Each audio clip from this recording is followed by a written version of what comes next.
Perkenalkan, kami dari kelompok 3 akan mempresentasikan dengan tema mengumpulkan informasi dan memindai lingkungan.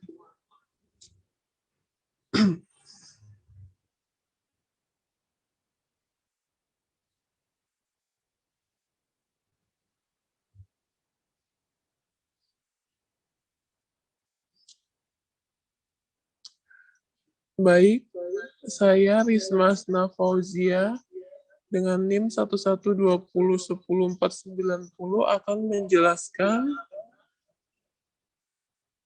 komponen informasi masyarakat modern.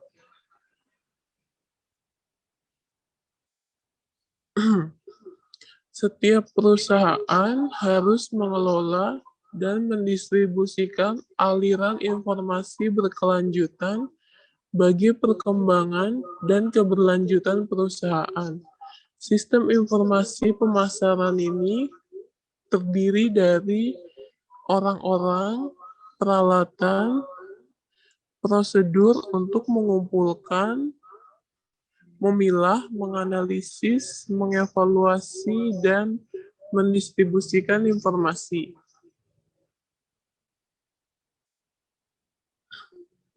Mencakup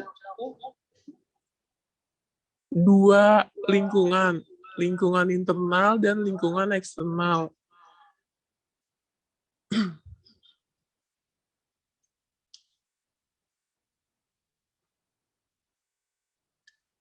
Catatan internal dan intelijen pemasaran. Manajer pemasaran mengandalkan laporan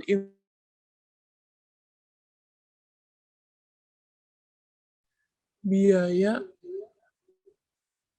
tingkat persediaan, piutang, dan sebagainya yang terdiri atas siklus pesanan sampai pembayaran, sistem informasi penjualan, database, gudang data, dan penggalian data, serta intelijen pemasaran. Sistem intelijen pemasaran itu mencakup beberapa hal. Yang pertama, melatih dan memotivasi tenaga penjualan untuk menemukan dan melaporkan perkembangan baru. Yang kedua, memotivasi distributor, pengecer, dan perantara lain untuk menyampaikan intelijen. Yang ketiga, membentuk panel penasehat pelanggan. Yang keempat, memanfaatkan sumber daya data pemerintah. Yang kelima, membeli informasi dari pemasok luar. Yang keenam, menggunakan feedback intelijen kompetitif.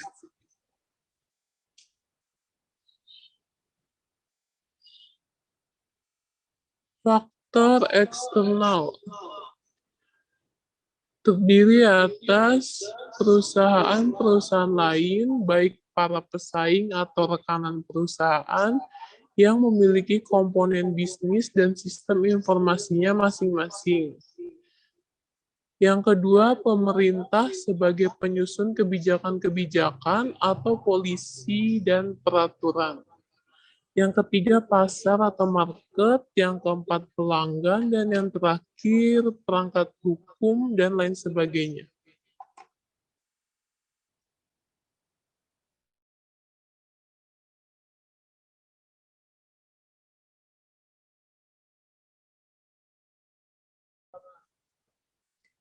Perusahaan perlu mengenali dan merespon kebutuhan dan tren yang belum terpenuhi secara menguntungkan.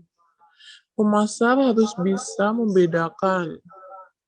Yang pertama, FAD atau FAD, sesuatu yang tidak dapat diperkirakan, berumur pendek, dan tanpa signifikasi sosial, ekonomi, dan politik. Yang kedua, tren, arah atau aturan kejadian yang mempunyai momentum dan durabilitas Yang terakhir, megatrend, yaitu perubahan besar dalam sosial, ekonomi, politik, dan teknologi yang lambat terbentuk dan terjadi perubahan itu mempengaruhi kita untuk sementara waktu.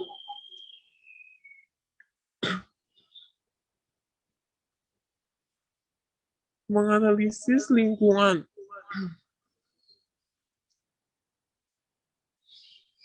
Perusahaan yang berhasil adalah perusahaan yang mampu mengenali dan merespon berbagai kebutuhan dan tren yang belum terpenuhi secara menguntungkan. Yang terdiri atas kebutuhan dan tren adalah arah atau urutan kejadian yang mempunyai momentum dan durabilitas. Mengidentifikasi kekuatan utama. Perusahaan harus mengamati 6 kekuatan utama, yaitu demografi, ekonomi, sosial budaya, alam, teknologi, dan politik hukum.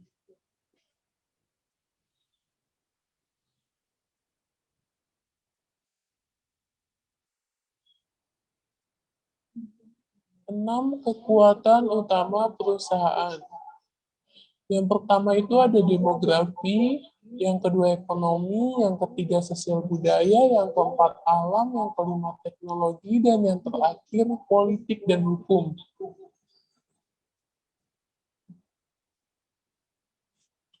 Baik, selanjutnya akan dibacakan oleh Julia Denti Permatasari.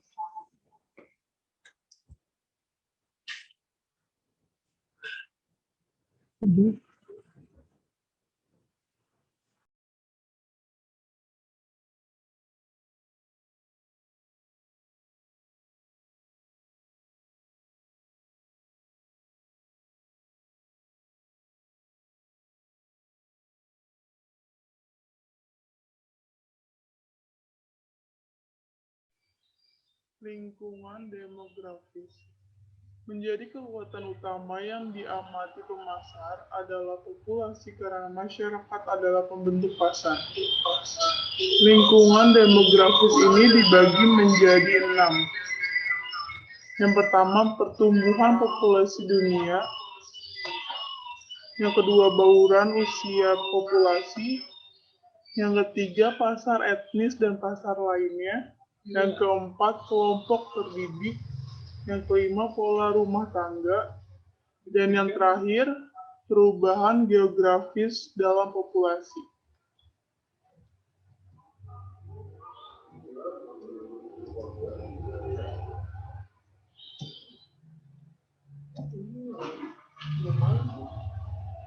Di sini penjelasannya, pertumbuhan populasi dunia ialah di negara berkembang, tingkat kematian turun akibat pengobatan modern, tetapi tingkat kelahiran tetap stabil.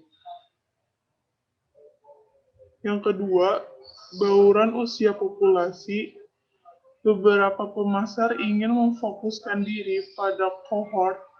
Kohort adalah kelompok individu yang lahir sepanjang periode yang sama dan menjalani hidup pada masa-masa yang sama. Yang ketiga, pasar etnis dan pasar lainnya. Banyak negara terdiri dari beberapa etnis dan ras. Yang keempat, kelompok terdidik.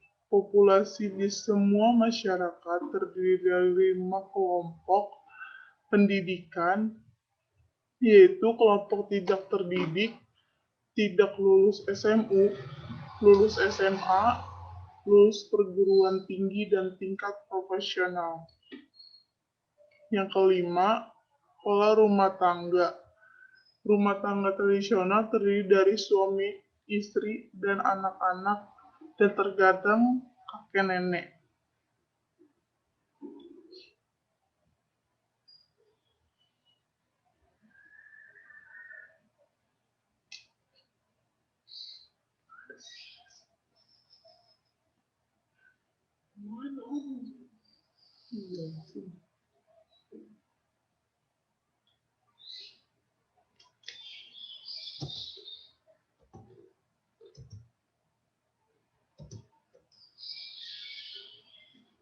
Selanjutnya, lingkungan ekonomi. menjelaskan kondisi perekonomian masyarakat dan negara. Lingkungan ekonomi ini dibagi menjadi dua, yaitu tabungan, hutang, dan kredit. Yang kedua, distribusi pendapatan. Tabungan, hutang, dan kredit, pengeluaran konsumen dipengaruhi oleh ketersediaan tabungan, hutang, dan kredit.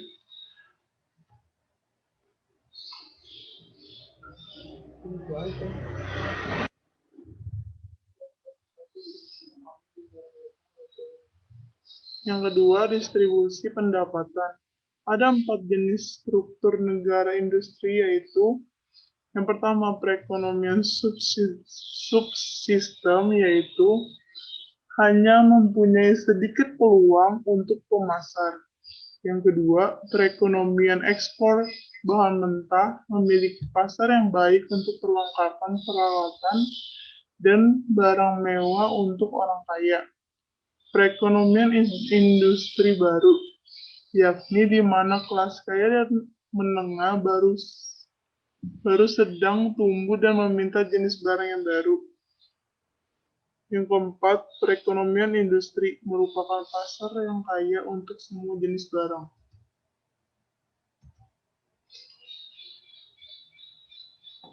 Selanjutnya ada lingkungan sosial dan budaya. Lingkungan sosial budaya ini dibagi menjadi 6, yaitu yang pertama, pandangan tentang diri sendiri. Yang kedua, pandangan tentang orang lain, pandangan tentang organisasi. Yang ketiga, pandangan tentang organisasi. Yang keempat, pandangan tentang masyarakat. Yang kelima, pandangan tentang alam. Yang keenam, pandangan tentang alam semesta.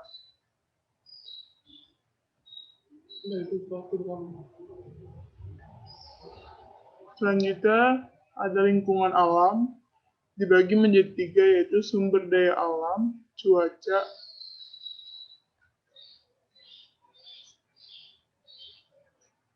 dan lain sebagainya. Selanjutnya akan dijelaskan oleh Aini Mutiara Fitri. Lingkungan alam.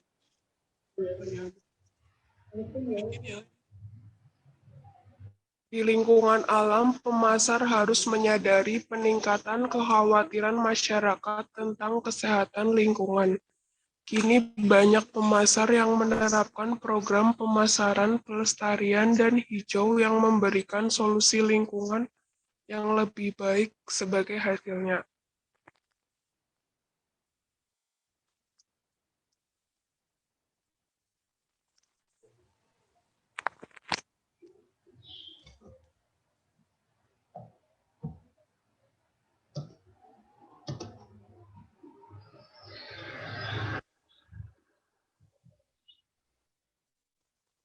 Selanjutnya, lingkungan teknologi. Lingkungan teknologi mencakup yang pertama, kecepatan perubahan yang semakin tinggi. 2. Peluang inovasi yang tak terbatas. 3. Anggaran yang bervariasi.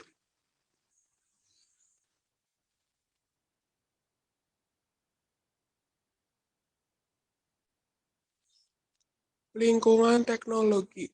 Kekuatan paling dramatis yang membentuk kehidupan manusia adalah teknologi. Setiap teknologi baru merupakan suatu kekuatan untuk penghancur kreatif. Banyak teknologi baru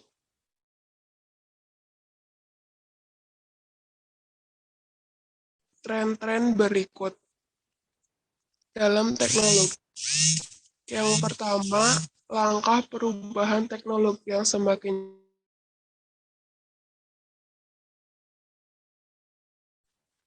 Yang ketiga, anggaran riset dan pengembangan yang bervariasi. Yang terakhir, regulasi yang meningkat atas perubahan teknologi.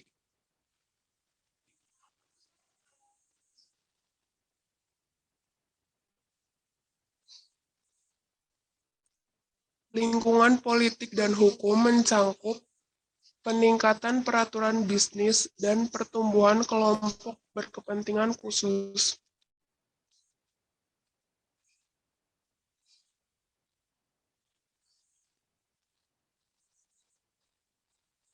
Lingkungan politik dan hukum. Jumlah yang substansial dari hukum yang mengatur bisnis, hukum yang mempengaruhi bisnis telah meningkat secara mantap tahun demi tahun.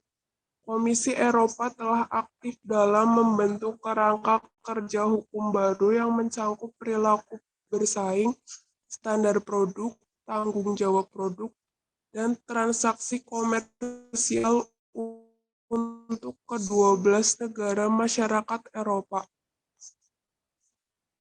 Amerika Serikat memiliki banyak hukum yang mencangkup isu-isu seperti persaingan, keamanan, tanggung jawab produk, praktek perdagangan dan kredit yang adil, pengemasan, dan pemberian tabel, dan sebagainya.